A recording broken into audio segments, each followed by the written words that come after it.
Ladies and gentlemen, it's time for the nighttime show. Tonight, we have our head writer, Matt Mother Effin' Walker.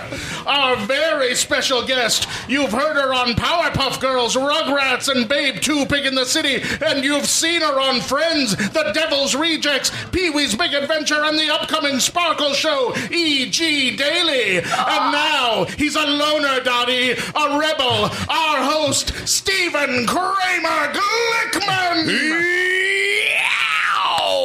What is going on, everybody? Nice to have you back, Mike Black. How are you, sir? You sexy son of a bitch. I am sweaty. Yep. Sweaty, gross. No, but you look great. Those intros take a lot out of them, I think. Walking up really the stairs is hard. Walking up those, that's me. a very, I know. It's Am I a allowed to high. say anything yet? Yes. Sure. Anytime you That want. was badass. Wasn't he That was amazing? Thank you very much. Great, yeah. We all think he's a great announcer for our show, Yeah. and when every time that we don't have you, it's like we're missing a pice of our heart. That's how I feel, Awesome. too. I miss you guys. I feel like I was in a ring with boxers getting ready to come out. You are. Yeah. They didn't tell you at the boxes? No. The boxes are coming, and they're gonna. It's Take gonna that, be Michael really Buffer. incredible. They're fighting mad. They want your career. Everybody wants a career like you have. You have such an incredible career, Elizabeth Daly.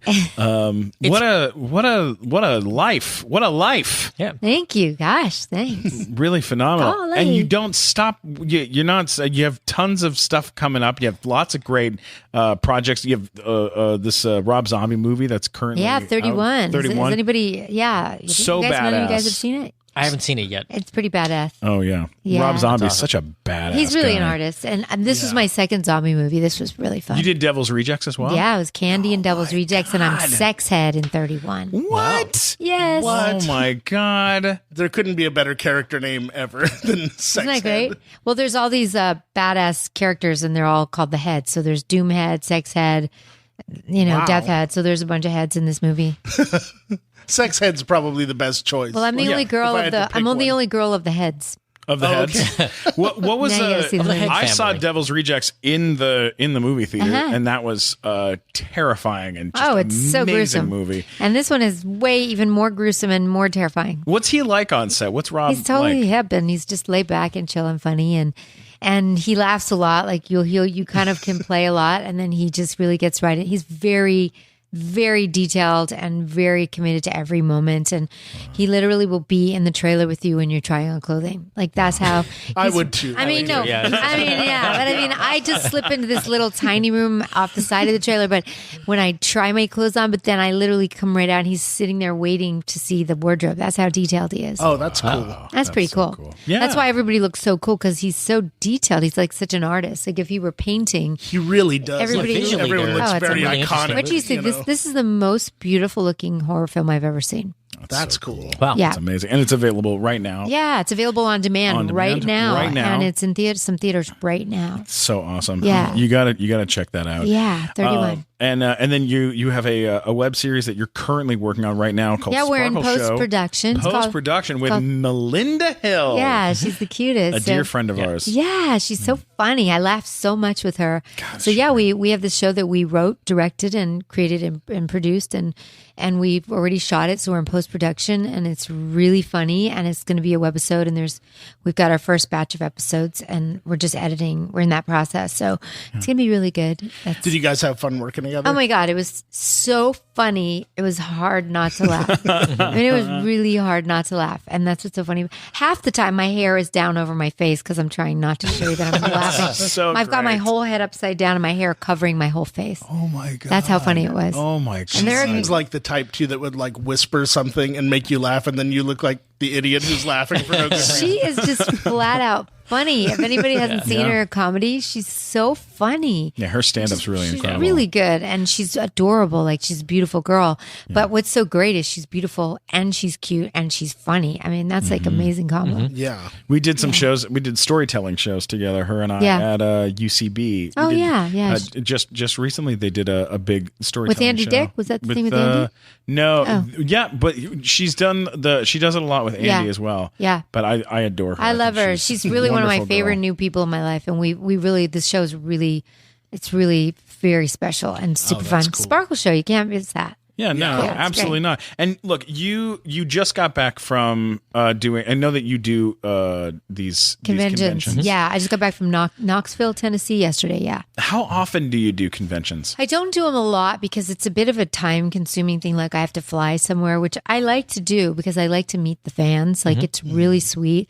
And I get to really connect with people that have been writing to me and following me. So I love it, love it, love it. And it's very taxing because you're literally sitting in a big giant convention center and it's cold a lot of time and you're greeting people like for 9 hours straight. So there's a lot of energy and a lot of love you're getting back and forth, which I love, but it also is just like there's a lot of like this was like 2 flights. There were no direct flights. So that kind of stuff kind of like it gets a little hard and it ends up being like a 4-day trip.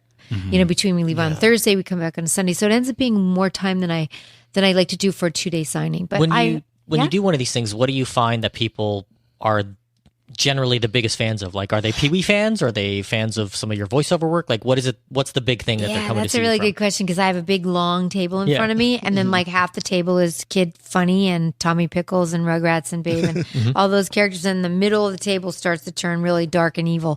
And it's literally like I have Because it runs the gamut. Well, because then I have Sex Head on the table, and she's Devil's got Reject stuff tape across her boobs, and pretty much that's it. Yeah. You know what I mean? And so it's like my table literally goes from the kids come over, I'm like, oh, get them over to the left, and then the right side of the table is for the guys. So you get the dads who love the Devil's Rejects and the Sex Heads and the 31s, and then you get the moms who like the Valley Girls and those kind of movies in between, and then you get all the kids. So I kind of get the whole family. It's great. Wow. Yeah, it's pretty great. Well, look, when you're walking down the street on in a regular daily basis, is there something that people so recognize you from? It's sometimes it's like, Dottie, I love you, Dottie. Yeah. So it's Dottie. Sometimes it's from Friends. For some reason, people recognize me from the Smelly Cat episode where I stole Phoebe's Smelly Cat song for a jingle, for a kitty litter jingle. But what's funny too about that, the Smelly Cat song? Yeah. Because the first time I met you, I was like, oh my God, it's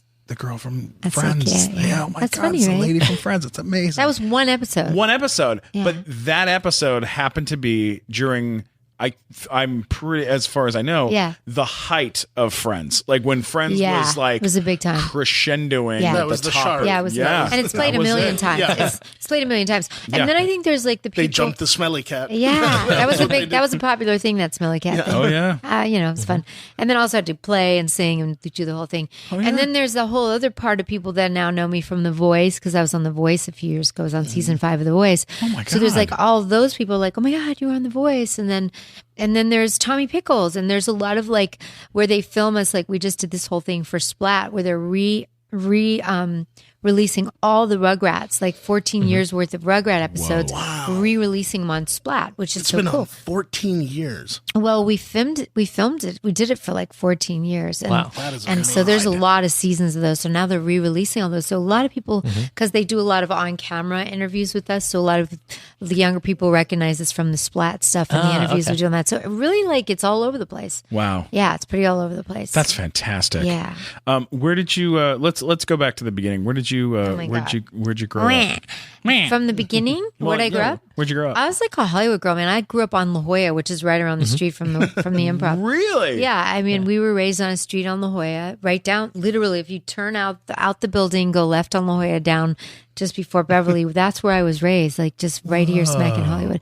And then in high school, we moved to Beverly Hills, and that's when I was like, "What? Kids are getting like Porsches for their Sweet 16s," and I was like, I didn't understand it, but that's where we moved. And then I had a culture shock, and then I kind of had that kind of lifestyle where I was just more with like the Beverly Hills kids, and so I got a little bit of everything. Yeah. Were your parents into the business? Not at all. No. My parents are like French, Tunisian, North African, Sicilian, Italian, Jews. You had a lot of parents. Yeah, they were like a big old fat mud pie of like mixture, and they came out here from Europe, and then they basically lived in one room in a little time behind a house with 3 kids that they had traveled from Europe over here with. And was that a little That was from downstairs, I think. Sound like like a a dog. panda or a koala bear. Hiccup.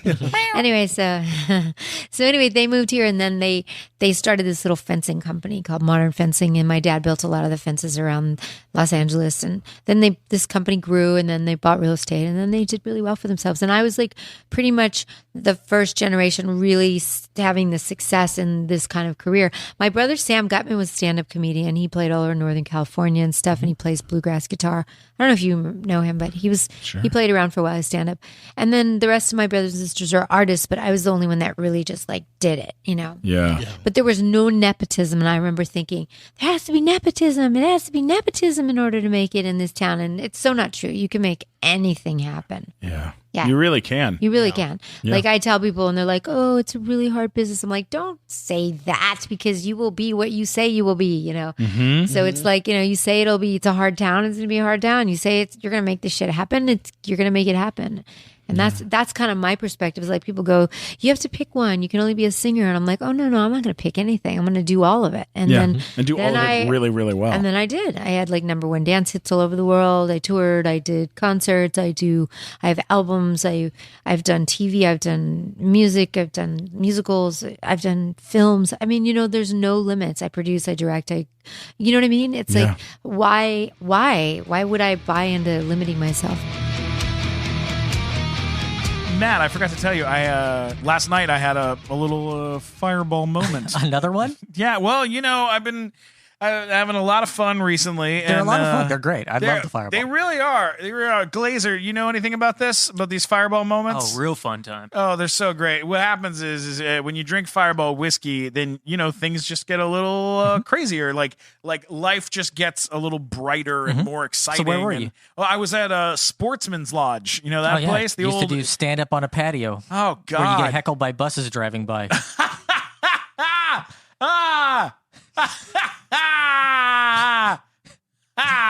Yeah.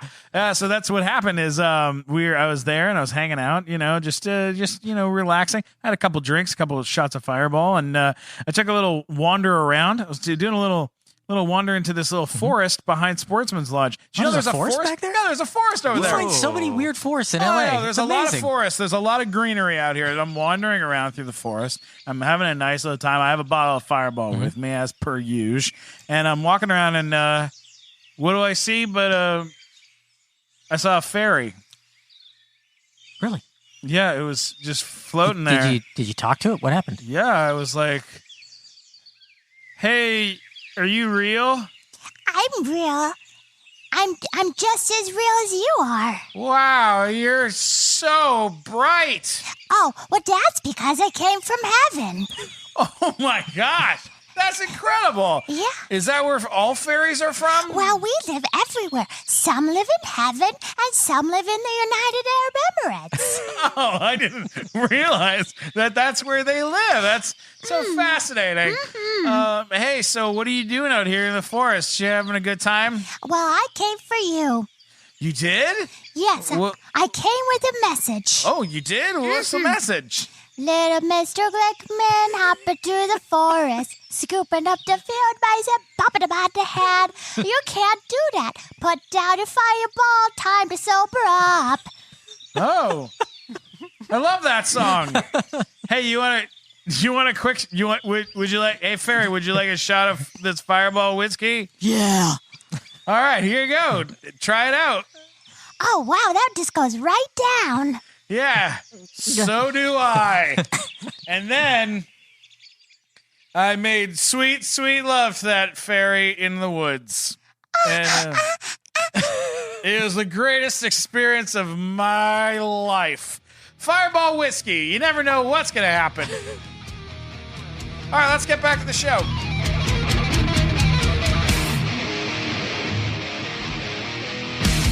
Yeah, I remember somebody telling me when I was younger, you have to pick. I'd say, I want to be an actor, and then they go, but why are you doing stand-up comedy at nighttime? You have to pick one. You can't just do. And I was like, no, you don't. You can be great at a bunch of heck yeah. shit. Yep. Yeah. And that's the only way to really make it work, because if you're just one thing. Yeah, then you're getting depressed if it's slow that month. It's Yeah. like I never have slow months, because if it's slow in one area, I'm like, I don't care. I've got all these other things I'm working on. So, that's actually a little better. And then it's just like a matter of like really intuitively listening to what the next best indicated thing is. It's like, oh, is the next step going to be, I'm going to do a movie now. And then I kind of get these little intuitions like, it's time to do a live show. And then I'll get a call from the whiskey saying, would you headline the whiskey with missing persons, which I just did this show. Yeah. But it's like, I get these little whims inside myself that say, I feel like I'm supposed to do a live show right now. And then somebody will call and I'll say, okay, yeah, that feels right. And then, when I just keep listening, and then I just keep going on these really interesting little tracks, because I listen to these weird little voices that say, it's time to do a movie. Call your agents and tell them you're open to work, doing, and then things just start happening, like synchronicities start happening. I love that. Yeah. Oh, that's so awesome. Yeah. So amazing. It says that your first IMDb credit. What was that? I'm I'm curious. going back in time here to something, and I don't know if this is What? real, but I'm going to ask. What? Jukebox. Porno.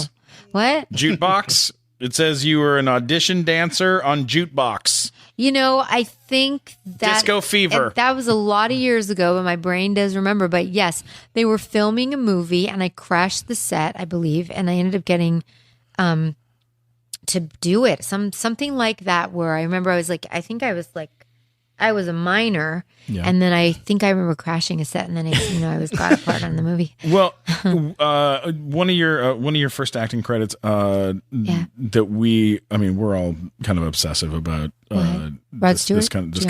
this show in particular. Laverne and Shirley, Yeah. Penny Marshall, Cindy Yeah. Williams. That was a while ago. What? Yeah. What? I think I was like how 16. was that for you? That was really cool. That was my first like really big break. Like I remember auditioning a lot between the time I was 8 years old and then I turned 15. And then I remember I auditioned for Laverne and Shirley, and I just was like, damn it, what is this going to take? Because I've been auditioning from 8 on and not booked one thing. And then I booked it. And that was a big deal at that time. That must have been crazy. Yeah, it was really cool. But then I have to say, a lot of the jobs I booked were like just being at the right place. Like I was in Vegas with some guy I was hanging out with, and I think I was only like, I had just turned 18, and he was tour managing or doing the lighting or something for Pia Zadora, and he said, do you want to go to Vegas? And I was like, yeah.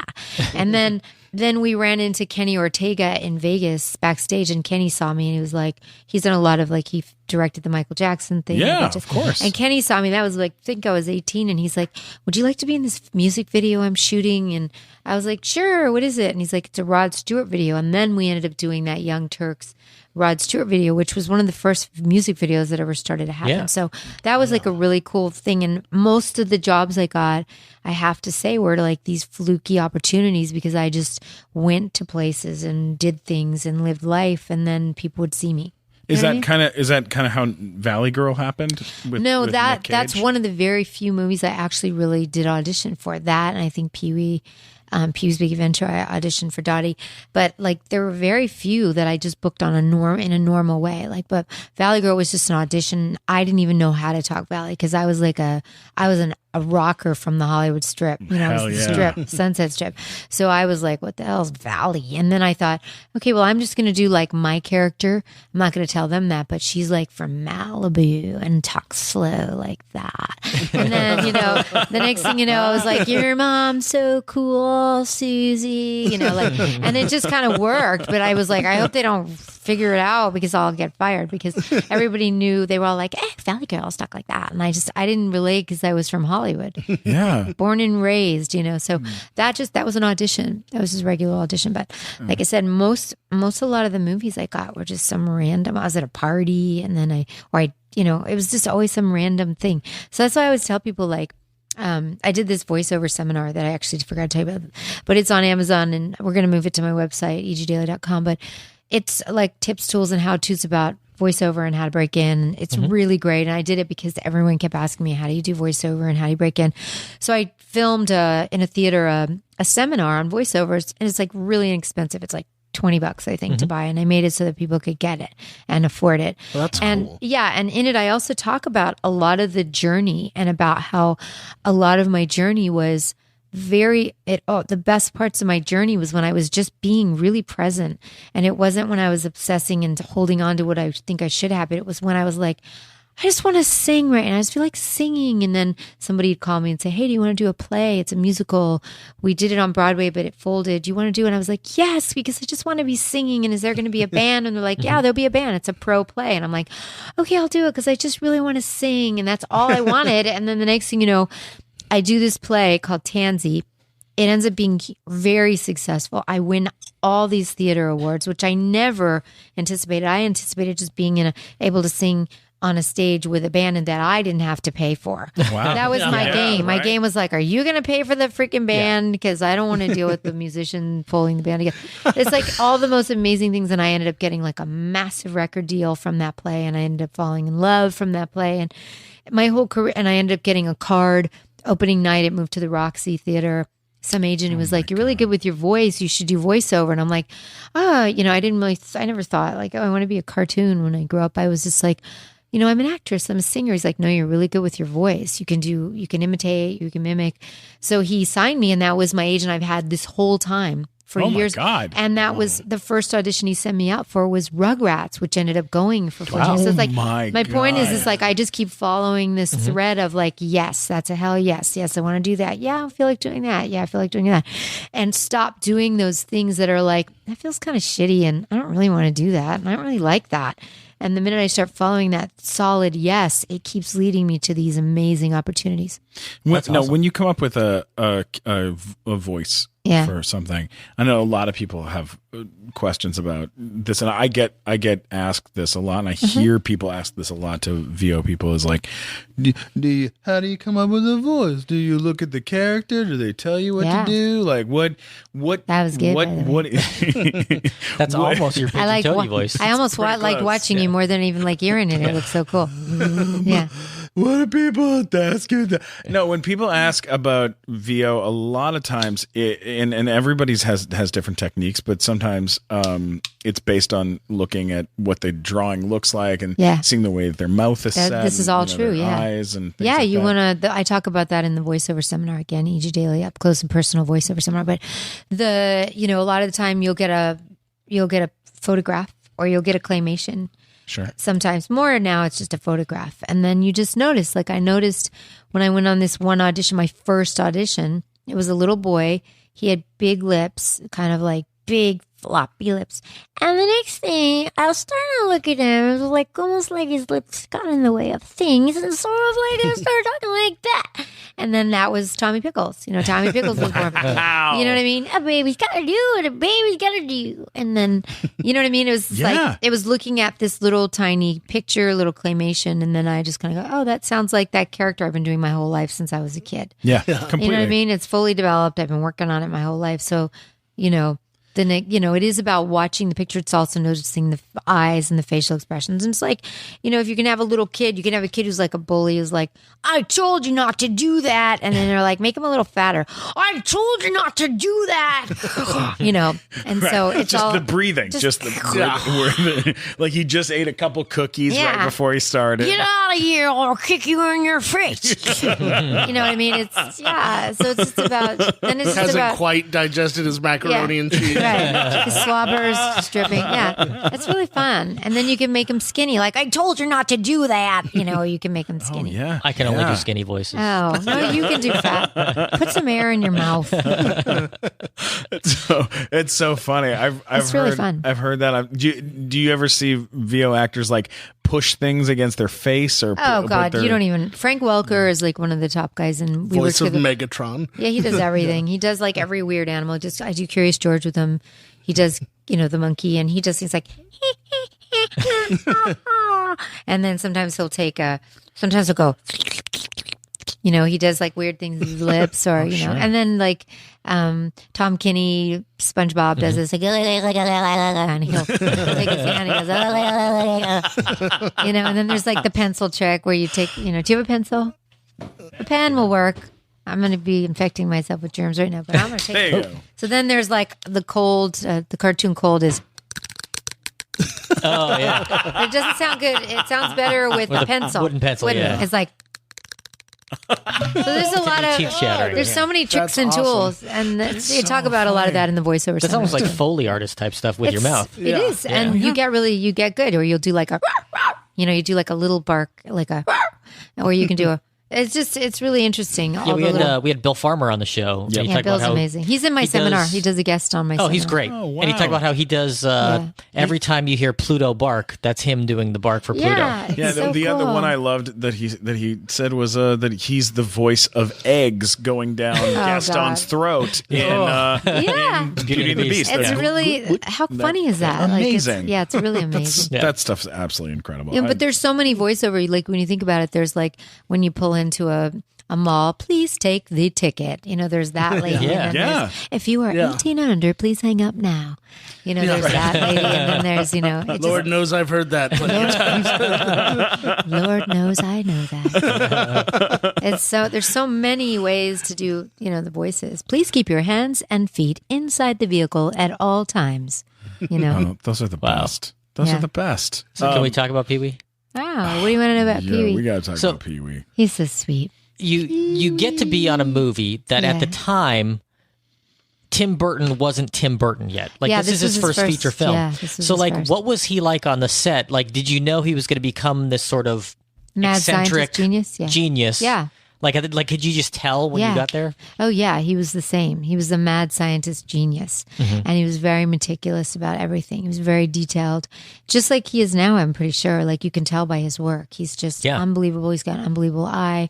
He's got this unbelievable ability to really do this kind of twisted, really entertaining, interesting stuff. So he's genius. He was that back then, and we didn't know, but.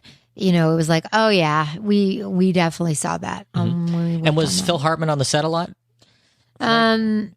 I wasn't with him a lot because Okay. my scenes were, I wasn't with him a lot, but Well, let's take Now, a. I have a Go question. ahead. Go ahead, please.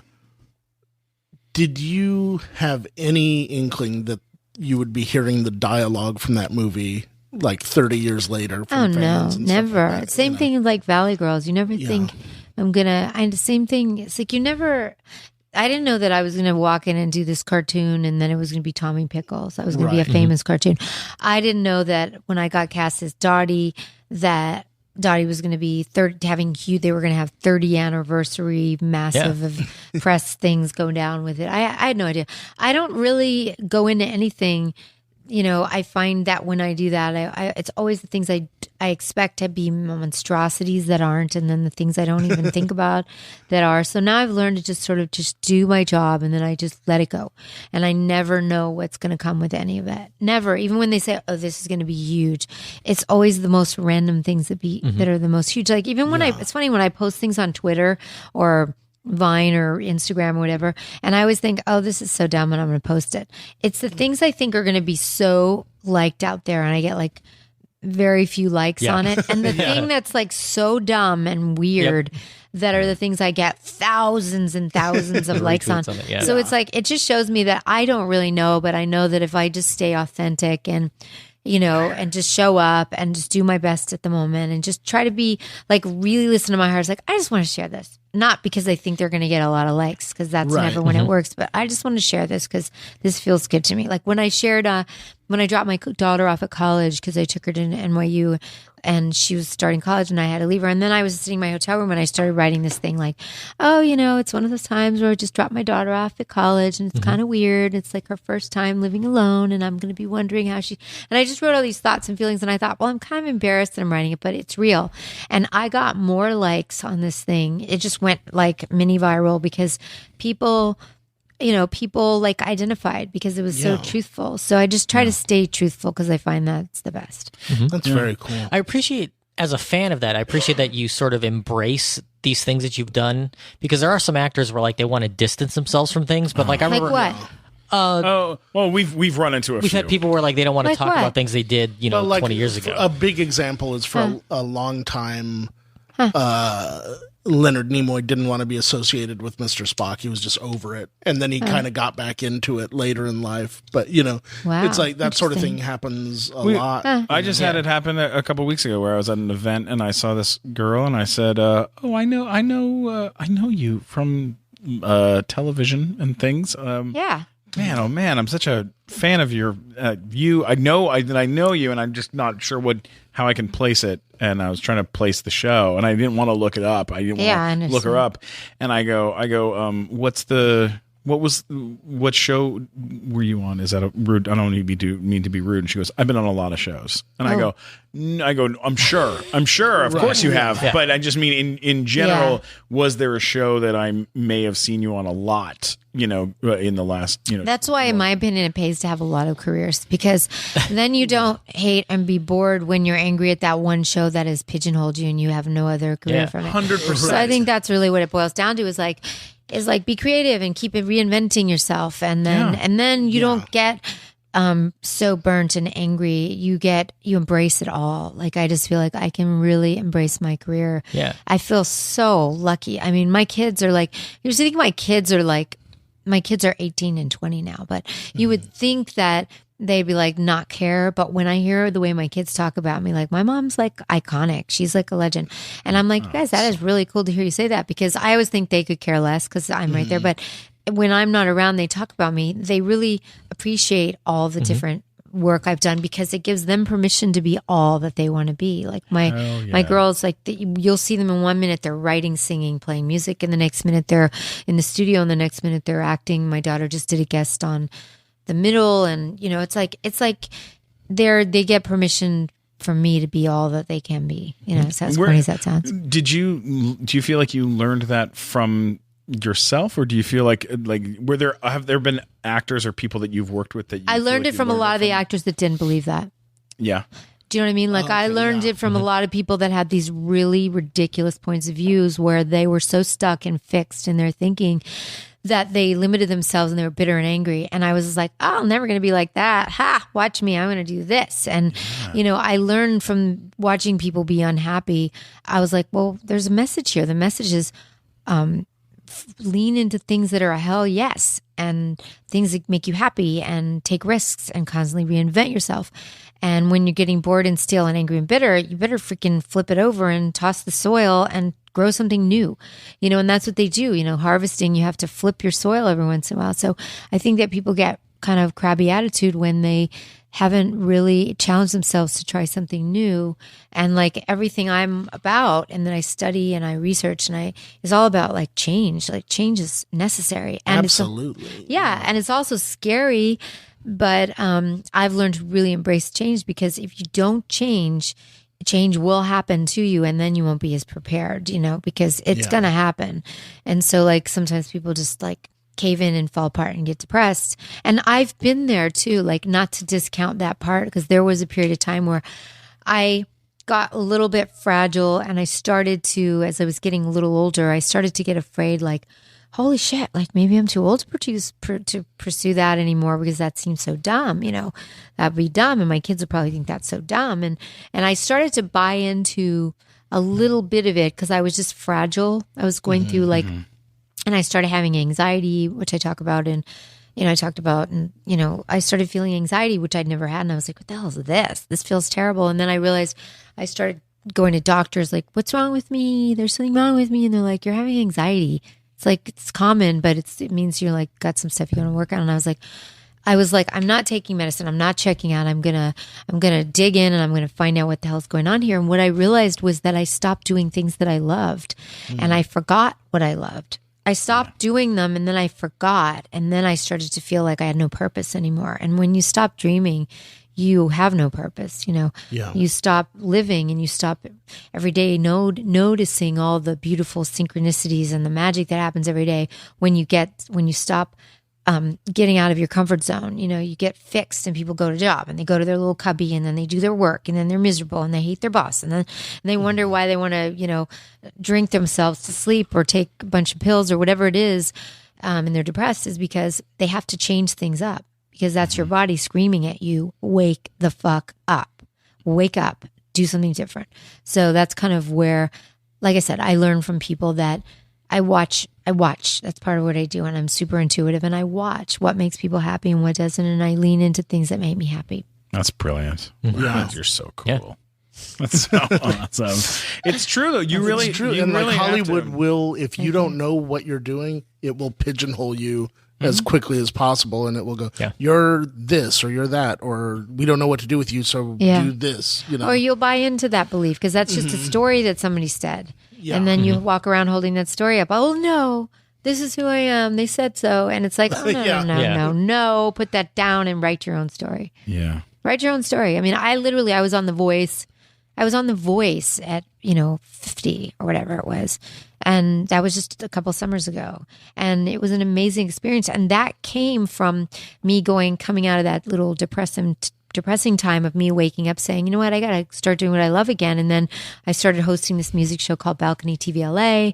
And then the lady that I know that asked me to host it secretively got me an audition for The Voice, and I was like, oh, I can't be on that show. My kids are going to think that's really stupid, and I'm too old for that show, and then that I already have had a career, and who am I to get on that show? They won't put me on the show. And she's like, no, you have an audition, go. And I was like, okay, well, that lines up with that feels good. That feels really fun. And I went and I had a great time and I made it on that show, Hell which yeah. was crazy, after being Tommy Pickles and not top Emmy Award winning cartoons and then movies that were iconic, Peewee and Valley Girl. And then all of a sudden I get on The Voice as me.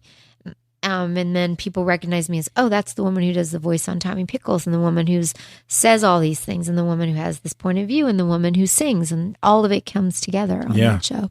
God, that's so cool. That was pretty cool. Wow. That's amazing. Thanks. I love that. That's amazing. Yeah, this is such a tricky business, and people have hard times kind of They really do. It's hard. navigating it. People, well, it's not it's a wonderful business to be in. Yeah. And when you're doing it for the right reasons and Yeah. your heart is in the right place for it, It's awesome. You can do anything. Work on, all sorts of amazing stuff. Yeah. I remember being impressed when I saw Better Off Dead for the first time. Oh, I was yeah. just going to mention That's a that. great Like, movie. I'm on the page That's a right fun now. I movie, was yeah. like, I'd already seen Peewee and was like a big fan of that. And then Yeah. when I saw Better Off Dead, I was like, that's the same girl. And it took Yeah. me a minute Yeah. to be like, is she actually singing or Yeah. is she lip syncing? And then it was like, I Yeah. waited for the credits and I was like, that's her singing. That's so cool. That's awesome. Yeah, it was fun. And then I just got hired to be the singer on that movie. I wasn't actually the director was interested in me for one of the roles, one of Savage the lead Steve roles. Hollis. Yeah, Holland. Savage Steve Holland. Hollins. He wanted Holland. he wanted me in the movie, and then he ended up casting this other girl, and he's like, "Well, would you sing in my movie?" And I was like, "Sure." And then the next, which was really fun because the songs were really fun, and Yeah. You And there know. was that great dance Oh, scene that went with it. it was so goofy. That whole tremendous. movie was so good, though. Another iconic kind of funny film. Yeah. I think it's my favorite 80s movie. Yeah. Like, of Yeah. that, Really that's sort good. of like movies you consider 80s movies. Like, Yeah. I like That's that. I way- mean, it's got to be in at least the Yeah. top three. it's right up there, yeah. It's got its big fan base. That movie. We've done a lot of screenings and Q&As and stuff. It's good. It's such a Yeah. damn good movie. Yeah. And He directed- Savage, Steve Holland directed like 70 of the 90 episodes of Big Time Rush. My show I did at right. Nickelodeon. That's right. Yeah. And he was just like the He's a doll. nicest guy. Yeah, oh he's my super god. sweet. So funny. Yeah. So on the ball. Like Yeah. and just recently as a favor to me, there was a special effects guy from Industrial Lights and Magic who did the nighttime show logo, that big donut that we have that pops down on the in the videos that we do for the live show. Yeah. And he did it for free, like as a gift to me. And then I mentioned to him, oh yeah, I'm friends with Savage Steve Holland, and he was Yeah. like, oh my god, I'm such an enormous fan of the Better of Off the Dead? of the character, like the drawings, Cat? and I think it was One Crazy Summer?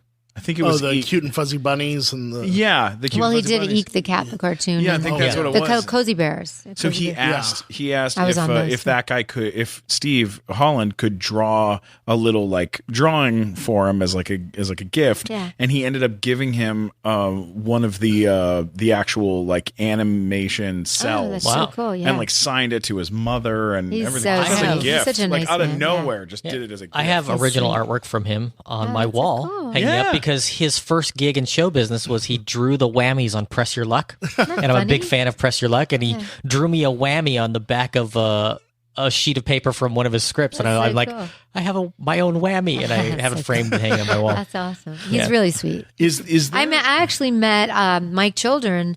He is responsible for me having my children because I went to a barbecue at his house. 'Cause, I've been working with him on so many things, but I went to a barbecue at his house, and I ended up meeting Rick Solomon, who is my baby daddy, my ex-husband, and we met at his barbecue, and 5 weeks later we were married and pregnant. So it's kind of because of Steve Holland. He doesn't waste any time. Steve Holland. 5 weeks. Well, he's a gambler, and so we hung out for like 5 weeks, and then he was like, "Want to go to Vegas?" And I was like, "Sure."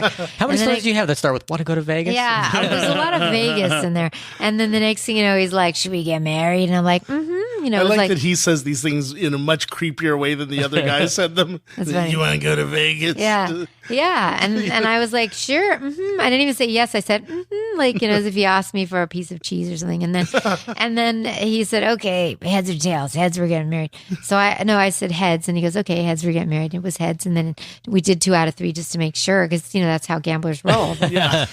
And it was heads 2 in a row. And then we did 3 in a row. And then we were like, okay, we're getting married. And we got married. Yeah, it was crazy. Wow. Whoa. We had 2 kids. Yeah. How Oh my God.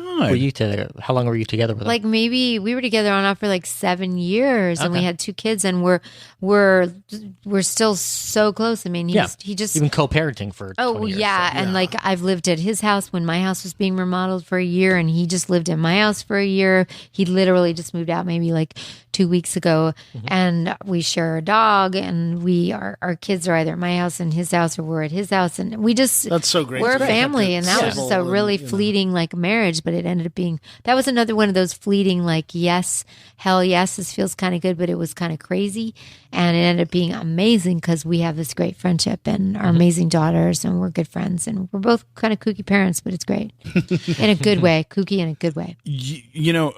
As I've been kind of going through your history, like acting history and stuff, and credits and things, there's a couple things. There's lots of things that stick out, and I'm going to keep calling out to them.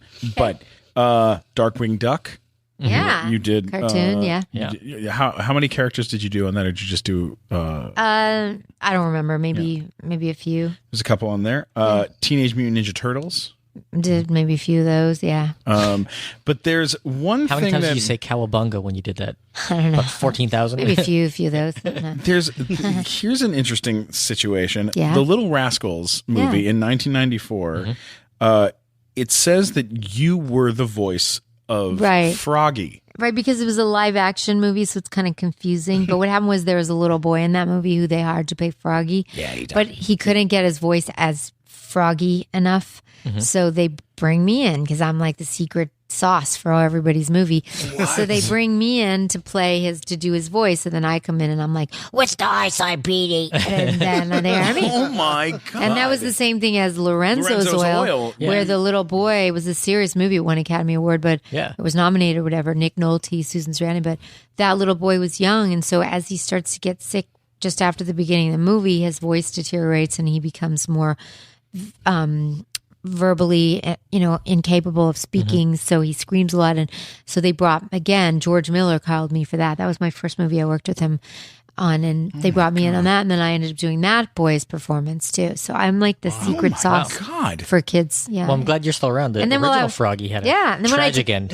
Oh, did he? He got run over by a car outside of Paramount when he was 16. Not of that movie, but of the TV show. Of the original? Little Rascals, the original, like in 1940. Wow. Original, yeah. That's terrible. Man, I think you're mistaken. That's Frogger. That happened. Frogger was run over by a car. I lived near Rose Hills, and then I went and I visited That's Froggy's funny. grave. And then while I went in to do Froggy's voice, then they were like, dang it, our little Darla girl is, she didn't want to do it, or she was the little girl, and she didn't want to go in. And I was like, well, let me hear her voice. And it was like, I'll do her voice. And the next thing you know, I was doing the Darla voice. So. Wow, that's amazing. God. Yeah, it's So really that's voice matching. It is. It's a lot of. That's what 2.5 Men. That's the 2.5 Men theme song. I did that as well. And the reason why I got that. What? Yeah, the 2 men, manly men. Holy. That Lord. because that was like Chuck Lorre, and they were looking at all these boys on Broadway. They were trying to find the right singer because they needed him to match the boy. What's the boy's name on that show? Jake. Boy. They wanted the boy to match Jake as if Jake were singing. And at the time, he was a little kind of round kid and he sort of talked like this, very flat and everything. And so then I was like, okay, send me a reference of his voice and then show me what the jingle is. And then I went in there. It took me like 10 minutes. It was like, men, manly men. Woo-hoo-hoo-hoo-hoo. And the next scene, I booked that job. I've heard you so many hundreds of times doing that, Yeah. and I had no idea. Yeah, it's pretty I funny. like that they kept that voice even as he got Yeah. older. Like, Yeah, they did. But then when they fired Charlie and they hired They redid it, Ashton Oh, Kutcher, okay. then they redid the song, and then that's when I lost that job. Oh, bastards. Bastards. Bastards. It wasn't any good after that point. It wasn't anyway. So I was fine. Yeah, who needs them? Yeah. Who needs them? So, what was George Miller like on Lorenzo's Oil? And Because then you worked with him again. because I did. he's a yeah. guy who's had like you, he's had a career that sort of spanned Amazing. many genres. Because I mean, Yeah. we first knew of him from Mad Max. I know Yeah. he'd done other stuff before that, but Yeah. that was like his big thing that we knew of. breakout sort of Yeah. thing. Yeah. And then he goes and he's making like these serious dramas Yeah. with Lorenzo's Oil, and then he winds up doing Babe. He's which is- amazing. He's an amazing director. For my money, Babe and Babe 2 Pig on the City are two of my favorite movies of all time. Yeah. Like I actually, the first DVD I ever bought was Babe 2 Pig on the Wow. City. Yeah. Which you were Babe, Yeah. which I didn't even realize at the time. I mean, I just Yeah. liked the movie. Yeah, that's Were so you crazy. babe in both films, or No, I in was the- just in the second one. Well, the second one is Gene Matt- Siskel, the final movie he ever called the best movie of the year was Babe What? 2 Pig in the City. Wow, really? That was the same year Roger Ebert named Dark City was his #1 movie. You know what's really cool trivia that I never really bring up, but I remembered because you brought that up, was I did a movie when I was 18 years old called Street Music where I sang. It's some really rare movie that nobody can ever find, but I did star in this movie and I had to sing in it. I had to be a blues singer and when Roger Ebert reviewed it back then, when I was 18 years old, I did that movie, and he wrote in the review, Elizabeth Daly's voice should be bronzed. Wow. And I thought that was really cool because that was when I was 18. Little That's did amazing. he know that I was going to grow up to be like a voice actor and Yeah. on The Voice, and I just thought it was really cool. That's almost as good as what you've written about in Chicago. Oh yeah, thanks. Yeah, What? sure. Oh, when I was before I got into stand up, I toured doing a musical, and I landed fun. in Chicago, and Chicago Sun Times said. Stephen Kramer Glickman is very loud. That's all it said. That's awesome. Like he's a very is a great loud review. performer. That's a great review. I loved it. You had that on a hat for a while. It just I said Stephen did. Glickman is loud on a That's hat. awesome. Yeah, Chicago pretty funny. Sun-Times. That was pretty solid. I really liked do you read reviews when you do projects? You mean my reviews? Yeah, of me? like about where they mention you and I stuff? mean, sometimes when I come across them, half the time people are sending them to me, like my friends or family, because I don't really have that much time to be like. But yeah, people will send me things and go, "Oh, you were on TMZ today," or "Oh, you did a thing," and I was like, "Oh." So yeah, I mean, I read them sometimes, but Well, let me ask you this: No.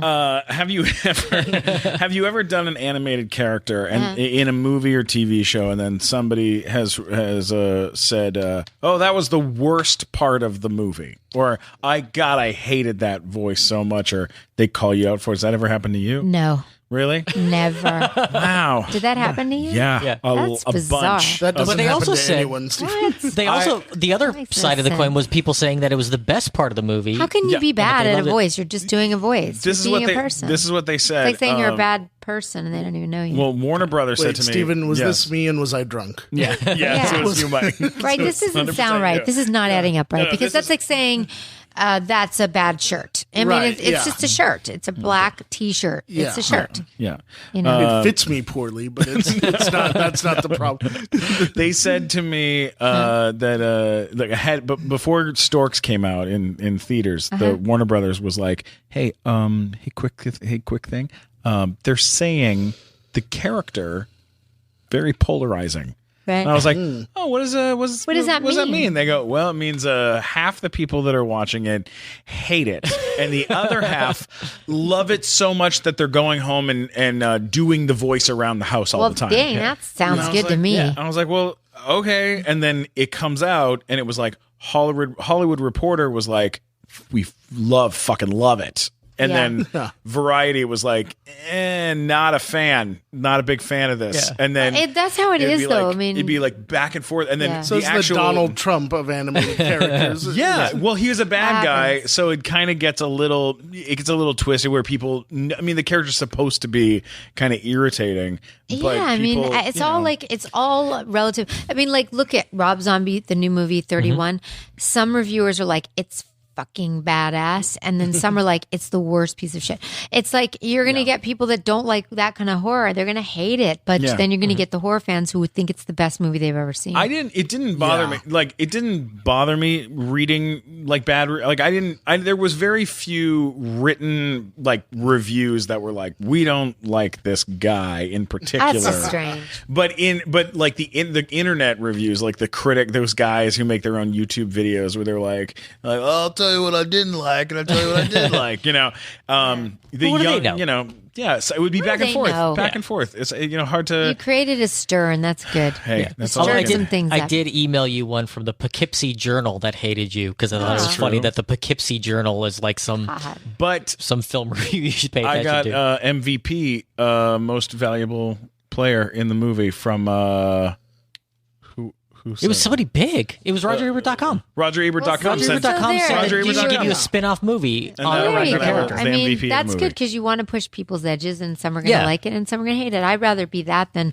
just bland old whatever. Yeah. Do you- where do nobody you even ever- has an opinion. Yeah. Of it. Has there ever been a time where you kind of like were panicky about the movie coming out or about a project coming out, or have I you mean, kind I- of gone past that? I'm sure I probably have. I mean, like where I was worried I didn't do a good job on Or something. just worried that it was the last thing you'd ever do. Like that goes through my head constantly. Every day. Where I'm like, If I really think about it, there's definitely where you always are like, oh my God, what if I don't get another one or I don't get another job? It's like there's always that because that's the nature of our business. But I think what's happening now for me is I'm really just trusting because I've had so many cycles of that where I was like, what if I never work again? And then I get reinvented again. I just keep reinventing and things keep coming. Even when I don't even try, something comes up again and I get reinvented again. I'm just always like, wow, I can't believe that happened again.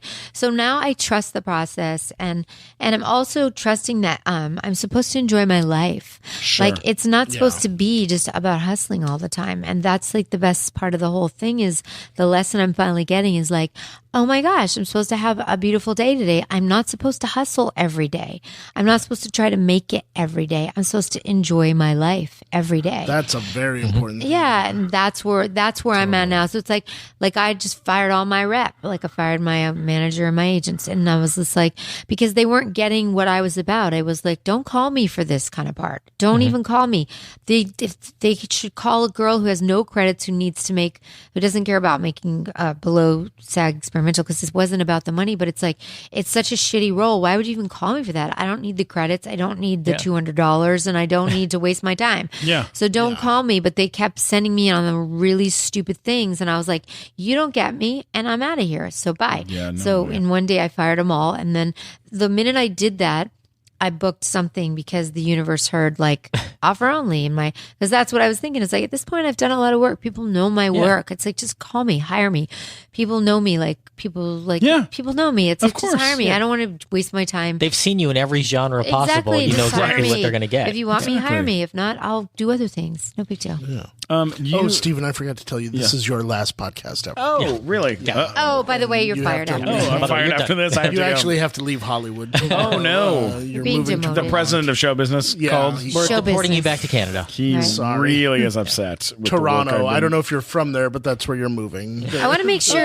You guys are crazy. I want to make sure I mention. I don't know how much longer we have because somebody walked in the door, but I do want to make sure we mention this really cool thing that I said I'm doing that's coming out in December, and it's called Women Rule Broadway, and it's a bunch of women singing men's beautiful songs from Broadway musicals. So how cool is that? That women are going to do these songs that are so classic and amazing. Yeah. Who's going to be singing? Who's doing this? It's Tara Strong and I are the two celebrities, and it's actually there's a crowdfunding thing going on right now. I'm not sure when this airs, but there's a crowdfunding because we're just donating. Me and Tara are donating our time and our us and our names because we want to make it happen because part of the proceeds is going to women's shelters. So we're trying to do something Now, good is there for a women. song that you've been dying to sink your teeth I'm not into? going to tell y'all what I'm singing, but there are a couple of really cool things, and I'm going to do a duet with Tara Strong, and then there's all these other great musical songs that they're doing. So check that out if you go to like Facebook, Twitter, all that stuff. Okay, it's is real there one weird. that you're not doing?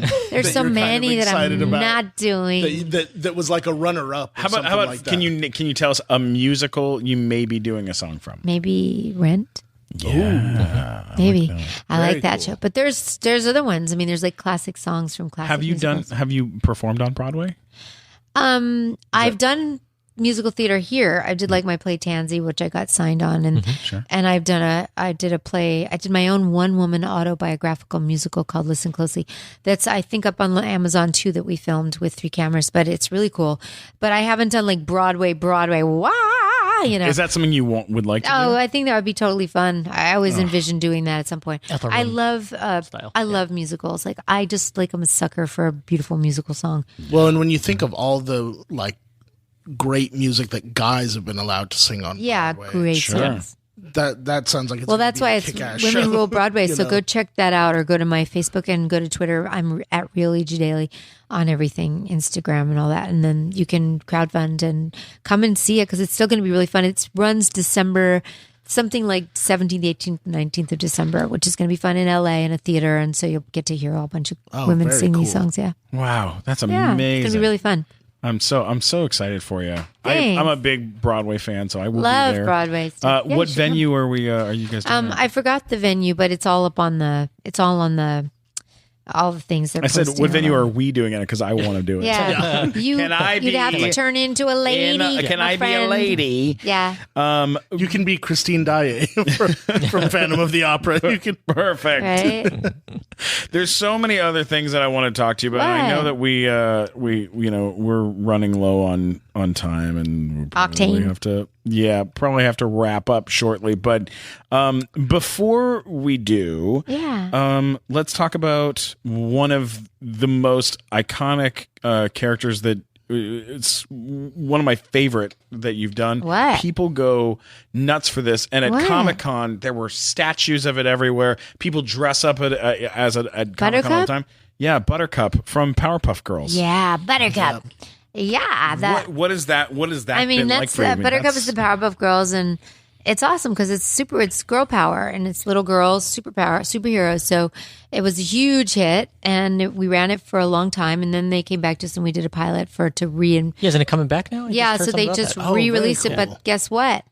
So we did the pilot, and we were all excited they were going to redo more because the show's been so successful, and we've done panels, and the fans know us, and we love the show. And then we did the pilot, and all of a sudden we heard there was a casting going around for Buttercup, Bubbles, and Blossom. Next Generation. What? And they replaced us with some other girls, which was really just like we didn't understand that because usually in the voiceover world you replace people when they don't want to do voiceover anymore. They can't, or they're getting too old, Scheduling or whatever. or they just don't want to do it, or they're just done working and they're retired.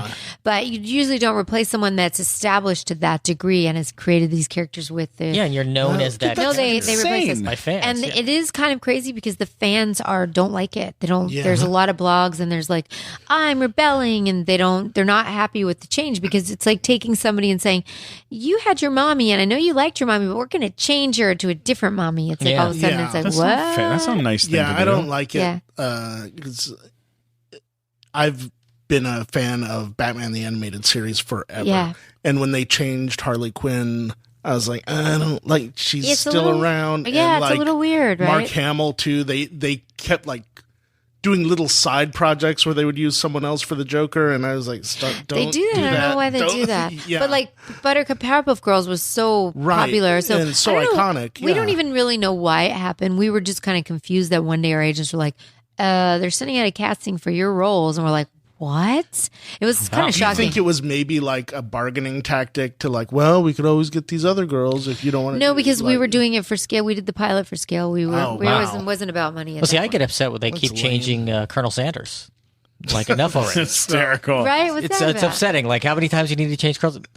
They need to make it just be Tracy Morgan. I'm sorry. Colonel Sanders should just be Tracy Morgan. Right? I don't think that's ever going to happen. It's never going to happen. It's but the worst. I would love to see. Maybe the most Colonel Sanders be incendiary Tracy and Morgan. Who's the terrible recent idea one? The ever. recent one It's is Rob Riggle now. who was on the middle, right? All would have to happen in that commercial with Tracy Morgan if it was Kentucky Fried, because he couldn't even say the name of it. He couldn't even say the name of the company. He would just have to walk out in the costume and go, "That's right," and that'd be it. That'd be the whole commercial. I would go to Kentucky Fried Chicken every day for a month as my thank you. God. Yeah, Your own personal supersize me would I be- would totally do just- it. Yes. I love it. I talk about Colonel Sanders in my voiceover seminar, by the way. Do you really? Yeah, I do. I talk about him, and I talk about different people like Vera Wang, I think. And I talk about how a lot of these people started really reinventing themselves later in life, and their careers took off in their later in life, like Colonel Sanders was in the 70s. Because I think that's really fascinating to look at what people challenge themselves to do at different ages. And I did a little thing on that in my seminar.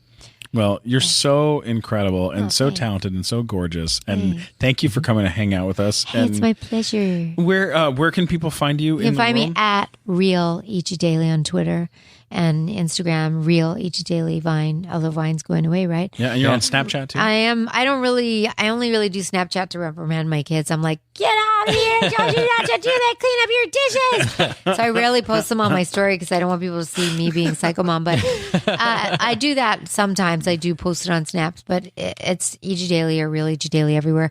And Facebook is just, make sure you're on the real one because there's some fake ones. And you can find all my buttons on egdaily.com because, like I said, there's a lot of fake E.G. Daily sites. You want to make sure you're on the real one. And yeah, I'm all over the place. Yeah. Can we catch you at the drive-in? Catch me at the drive-in. Would you go to the drive-in? Can you do the babe voice real quick? I was wondering if you know where my mom is. I'm a sheep pig. Oh my God. So good. Oh my God. I haven't watched that movie in like 5 years. I'm going to go home and watch it this weekend. Yeah, I'm going to go home and watch Pee-wee's Big Adventure again. Yeah, I'm going to That's watch my that again plan. too. I saw go you watch actually at Hollywood Forever Cemetery introducing Pee-wee's Big Adventure like 7 or 8 years ago. We do it every once in a while. Paul will call, Peewee will call me and say, "You want to come? We're going to do an appearance at the cemetery." Although the last one was recent, even more recent. There's one just recently maybe missed, a year ago or something, and it was like 5,000 people picnicking. It was like it was like Woodstock in the cemetery. It was pretty It's crazy. awesome. And Did the people you loved meet it. Amazing Larry? Yeah, I met him. Was he amazing? And were you amazed? Amazing. Good. Can you tell us one last thing before you split? Will you tell us what was your favorite? Do you have a favorite day on Pee-wee's Big Adventure? Is there a day that you of shooting that was like your favorite day? I think it wasn't necessarily when we were filming, but was when I got on the set and I saw the kitchen, the Peewee kitchen with the little. To me, I was just like The Rube Goldberg machine Oh my making God! breakfast. I just want to be on the set every day. It's like, that was the most fun because that was just like being a grown up in a kid's thing, and I just like that kind of stuff, like kid stuff. I think I'm a big kid, really. Yeah. I'm a big kid.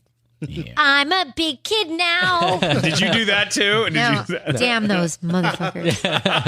Why didn't they hire me She's for available that to one? do it now. Yeah. On that Toys note, R Us anytime. What's that commercial? Doug, what's that? Oscar Mayer. It's OSCAR. bologna has a second name name. is MAYER. I love to eat them every day, and if you ask me why, I'll say, because Oscar Mayer has a way with BOLOGNA. That's the end. The Nighttime Show, now sponsored by Oscar Minor. Thanks so much, guys, for listening. We love you. Don't forget to subscribe to the Nighttime Show Rate it. podcast. And Find me, and follow rate me, it. like me, love me, lick me. Love her. Mike, where can people find you? At Mike Black Attack, all social media. Amazing voiceover, by the way. I hope Thank you're you. doing He's great. that. He's so You're really talented. good. Yeah. We love Fantastic. Mike Dude, Black. really good. More Mike Black in the world. That's what we need. Mike Black. Mike Black, Yes. Mike Black. What about you, Matt Wacka? You can find me at funnymat.com. I have links to everything there. Funny or Matt. if you did not enjoy my performance on this podcast, please let me know at mattwalkersucks.com. which a lot of people do. Great. A lot of people don't like you, but we Remember, like you are what you say you are. Oh, that's fine. I enjoy it.